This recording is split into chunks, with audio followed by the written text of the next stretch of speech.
পাটিসাপটা পছন্দ করেন নাই এমন ব্যক্তি খুব কমই আছে, তাও যদি আবার ক্ষীর দিয়ে পাটিসাপটা তৈরি করা হয়। কিন্তু আজকে আপনাদের নতুন একটি পাটিসাপটা রেসিপি দেখাবো, ডিম দিয়ে পাটি তৈরি করে এবং ক্ষীরা দিয়ে পাটিসাপটা তৈরি করা। চলুন যাই দেখি। এর জন্য প্রথমে পাটি তৈরি করার জন্য 4 চামচ ময়দা নিয়েছি। ময়দার মধ্যে দিয়ে দেব 1 চামচ পরিমাণ চিনি, এরপরে দিয়ে দিচ্ছি 1 চামচ দুধ, দিয়ে ভালো করে নাড়াচাড়া করে আমি কিছুক্ষণ রেখে দেব। এরপর আমি একটি ডিমকে এর মধ্যে দিয়ে দিচ্ছি। ডিমটা এই রোটার মধ্যে দিয়ে ভালো করে মিক্সড করে নিতে হবে। মিক্সড করার পরে যখন দেখবেন যে রোটা আমি দেখিয়ে দিচ্ছি যে এই রকম পরিমাণ ঘন হবে, এর চেয়ে কমও না বেশিও না। দেখুন রোটা ঠিক এইরকম ঘন হবে, তখন আপনারা এটাকে রেখে দিবেন। এরপরে চলে যাচ্ছি আমরা ক্ষীরা তৈরি করার জন্য, মানে পাটির ভিতরে যে সাপটা দেব। আমি 2 কাপ দুধের ভিতরে দিয়ে দিচ্ছি 2 চামচ পরিমাণ গুঁড়া দুধ, যেন তাড়াতাড়ি ক্ষীরাটা হয়ে যায়, এই জন্য মূলত গুঁড়া দুধ দিয়েছি। আপনারা চাইলে শুধু লিকুইড মিল্ক দিয়েও করতে পারেন, কিন্তু গুঁড়া দুধটা দিলে ফ্লেভারটা অনেক সুন্দর হয়, এই জন্য দিয়েছি এবং তাড়াতাড়ি ক্ষীরাটা হয়ে যাবে।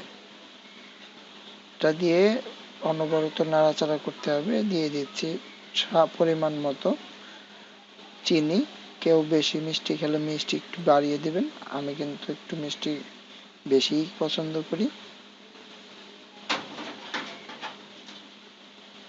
দিয়ে সুন্দর করে মিডিয়াম লো হিটে সুন্দর করে নাড়াচাড়া করতে হবে। ক্ষীরাটা যখন এরকম হয়ে যাবে জাল করতে করতে, তখন আমরা আর একটি বাটিতে এটা রেখে দিচ্ছি।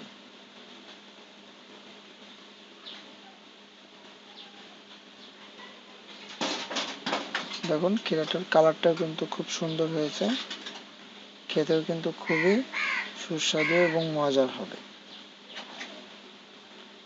এবার চলুন যাই, আমরা পাটি তৈরির জন্য যে গোলাটা বা রোটা নিয়েছিলাম, ওটা আমরা একটা প্যানের মধ্যে দিয়ে দিচ্ছি 1 চামচ ওই রোটা। মনে রাখতে হবে এর আগে আপনি প্যানের মধ্যে সামান্য তেল দিয়ে এটাকে মাখিয়ে নিতে হবে। রোটা যখন শুকানো হয়ে গেল, তখন এর মধ্যে দিয়ে দিচ্ছি পুরটা, যে ক্ষীরাটা আর কি আমরা বানিয়েছি। এরপরে একদম সোজা রেসিপি, সুন্দর করে এটাকে এক পাশ থেকে, যে পাশে আমরা ক্ষীরাটা দিলাম ঠিক ওই পাশ থেকে মুড়িয়ে উল্টো দিকে উঠিয়ে নিয়ে আসবো, জাস্ট গোল করে। আপনারা অনেকেই এই জিনিসটা পারেন, আমি তারপরেও দেখিয়ে দিচ্ছি।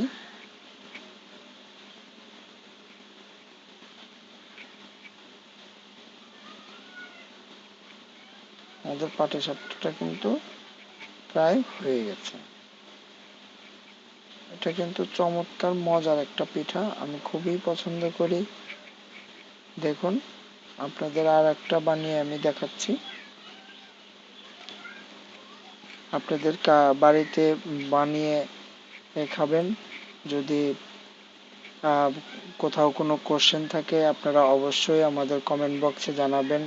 আমাদের ভিডিওটা কেমন লাগলো সেটা কমেন্ট বক্সে কমেন্ট করে জানাবেন। ভালো লাগলে অবশ্যই ভিডিওটা শেয়ার করে অন্য বন্ধুদের দেখার সুযোগ করে দিবেন। আবার বলে নিচ্ছি, যদি আমাদের চ্যানেলটি সাবস্ক্রাইব করে না থাকেন তাহলে প্লিজ সাবস্ক্রাইব করে নিন। আর সাবস্ক্রাইব করে থাকলে অসংখ্য ধন্যবাদ আপনাদেরকে। এরকম আরও অনেক রেসিপিতে আপনাদের সাথে দেখা হবে, আরও একটা নতুন রেসিপিতে। ধন্যবাদ সবাইকে, ভালো থাকবেন।